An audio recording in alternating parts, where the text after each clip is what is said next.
Hi, listeners. Stories have so much power, and so does whoever controls the narrative. It is time that we dissect and analyze these stories.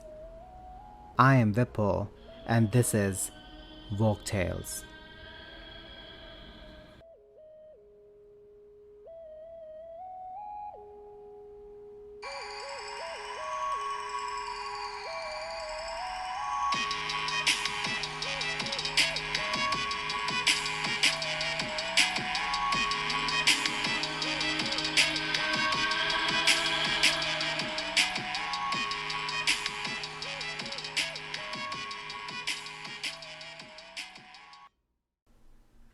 Hi, everyone. This week's story, like many of Hans Christian Andersen's other works, is not subtle on its moral messages. It's story time. A prince is told stories about the Garden of Paradise, also known as Eden, as a little boy and grows up obsessed with it.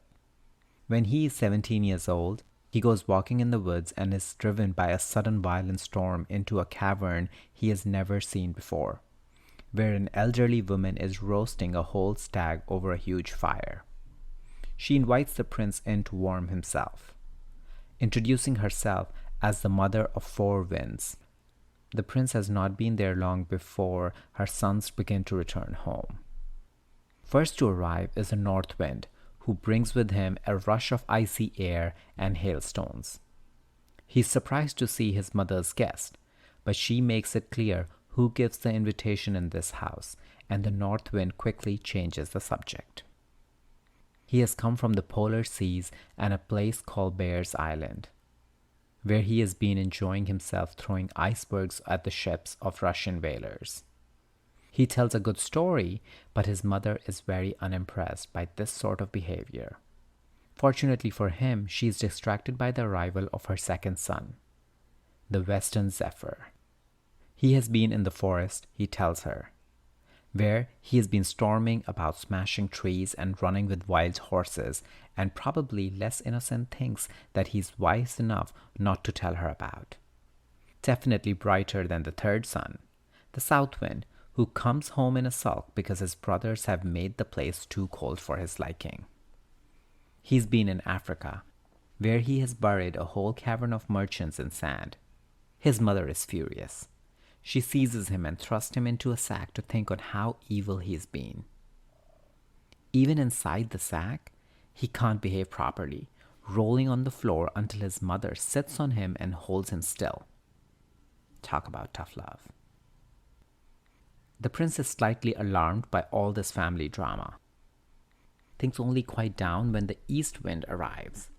He has just returned from China and has brought his mother freshly plucked green tea. Him being the favorite son and the only one to think about bringing her a gift, she agrees to release the south wind so that the brothers can talk. For tomorrow, the east wind goes to the Garden of Paradise, and he has promised the princess who lives there tales of the phoenix. His brother has collected for him the bird's full history, transcribed by its own beak onto a palm leaf and signed with a bite mark. A good mood has been restored.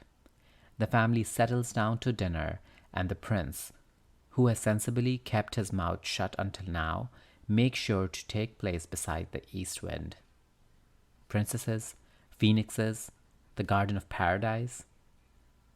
The east wind is a friendlier sort than his brothers and is quite happy to talk. When Adam and Eve were thrown from Eden, he explains, the garden sank underground. But it is still an enchanting place as ever, and the queen of the fairies liked it so much she moved in. The prince makes it clear he wants to come when the east wind leaves the next day. But he's still rather taken aback when he wakes up soaring above the clouds on his new friend's back. They fly so fast that the trees sway in their wake and ships roll uncontrollably on the sea below. By evening, they are over the Himalayas, and soon afterwards descend, slipping through a curtain of vines into a cavern where water has wrought the stone into such strange shapes that the prince is convinced they are traveling through a valley of death. But then a beautiful blue light comes beaming forth to meet them, and they emerge into an exquisite garden, where air is scented by roses, and a river clear as air flows at their feet. Tame lions and tigers loll about between magnificent palm trees. Extraordinary flowers like the tails of peacocks sparkle in the grass. The prince has finally found his way to the garden of his dreams. And then comes the princess to greet them. The fairy of paradise arrives with a train of beautifully young attendants and is thrilled by the east wind's gift. She is equally welcoming to the dazzled prince, leading him into her palace, where time has marked each event of the garden's history in living pictures on each window pane. In the palace's great hall is a tree bearing golden apples, and this, the prince realizes, is the tree of knowledge that saw Adam and Eve expelled from the garden. He's not given time to dwell on anything for long, though. Like the excellent hostess she is, the fairy is trying to show him around. They climb into a boat that shows them all the countries of the world without moving anywhere, and the prince is so delighted with everything he has seen that he wants nothing more than to stay.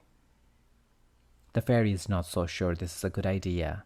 The east wind is about to leave, and he will not return for 100 years. If the prince decides to stay, he will be here for a long time. Every evening of his time here, the fairy warns him, she will tempt him, calling for him to follow her to where she sleeps beneath the tree of knowledge. If he gives in and touches her, paradise will sink beneath the earth and be lost once more. This makes not the slightest bit of sense to me. If she doesn't want him to come with her, why ask? For that matter, why not just hide the tree that causes all this misery instead of flaunting it under his nose? Anyway, the prince chooses to stay.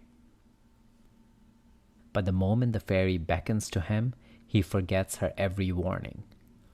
Following her into the palace, he parts the branches of the golden tree and finds her already asleep. He can't resist kissing her. If this was another fairy tale and she was a human princess instead of a fairy, he would probably be rewarded for his impetuosity. But in this story, he is just an idiot who wasn't listening when he was told the rules. The fairy vanishes. The garden sinks away, and the prince wakes to rain and cold. He's in the woods near his own home, and the mother of the winds is beside him, furious with his ineptitude. Nor is she the only one. Death, black-winged and carrying a scythe, is in two minds over whether to kill the prince right here and now. He decides against it. If the prince has improved by the time death returns, one day in the unpredictable future, he may yet return to the Garden of Paradise. The end. The Garden of Paradise is religious in tone, and I don't know if it can actually be called a fairy tale or a folk tale. It's more of a fable, and not an especially enjoyable one at that, since you know from the moment the fairy gives her warning that the prince won't listen. The only thing I like about it is the idea of the winds as an irascible quartet of sons still in awe of their elderly but completely formidable mother, and that she can be bribed out of a bad temper with a nice cup of tea. On that note, bye for now. Let me know your thoughts on the story and our discussion by emailing me on woketalespodcast@gmail.com or through social media at woketalespodcast on Instagram and woketalespod on Twitter. And please rate, review, and like Woke Tales Podcast, and don't forget to subscribe so you can easily access our weekly stories.